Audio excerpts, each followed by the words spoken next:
პირველ რიგში პროკურორებს მინდა მიუმართო და მინდა რომ უთხრა რომ შემომხედონ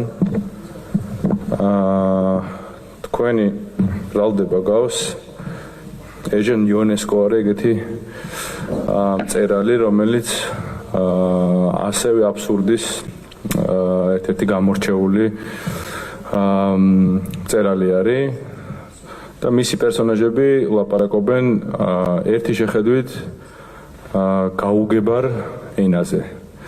მე უბრალოდ ვერ ვიგებ თქვენ რაზე ვდაობთ ეხლა, ანუ აი თქვენი ბრალდების მიხედვით რას მედავებით ამ შემთხვევაში იმაზე რა ქვია ჯგუფურობაზე მე რა ვილაპარაკებ. ანუ აი კონკრეტულად რას მედავებით, ანუ აი ანდრო ჭიჭინაძემ იქ რა დააშალა, ეგ არის გაუგებარი, ეს ერთი. ეხლა მეორე. ჯგუფურობას არ ჭირდებაო, ნაცნობობაო და ერთმანეთის ცნობაო. ესეც არ ვიცი რაღაც ახალი გამოგონება თუ არის, არ ვიცი. როგორ შეიძლება რომ ჩვენ ვერ გვაქვს ჯგუფი და საერთო ნაცნობებიც არ გვყავდეს ერთმანეთთან და სასამართლოებზე ნახევარი ადამიანები ამ ადამიანების გადასარევი ადამიანების გავიცანი პირველ სასამართლოზე, ნახევარი მეორე სასამართლოზე. და რაღაცა ჯგუფში ვართ მოაზრებულები, სადაც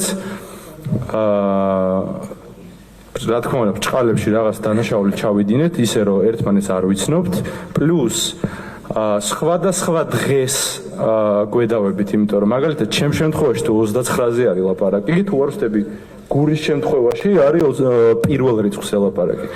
როგორ შეიძლება რომ ეს ჯგუფურად აღვიქვათ.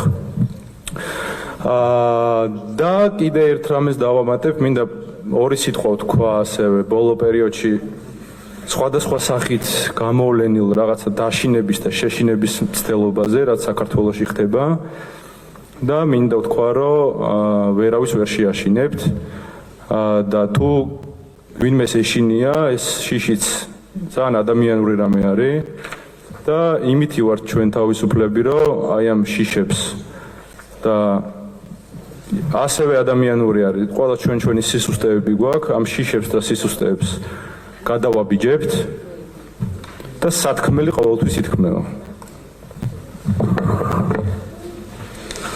ესე იგი, სიცნაარე დარბაზში თუ შეიძლება რა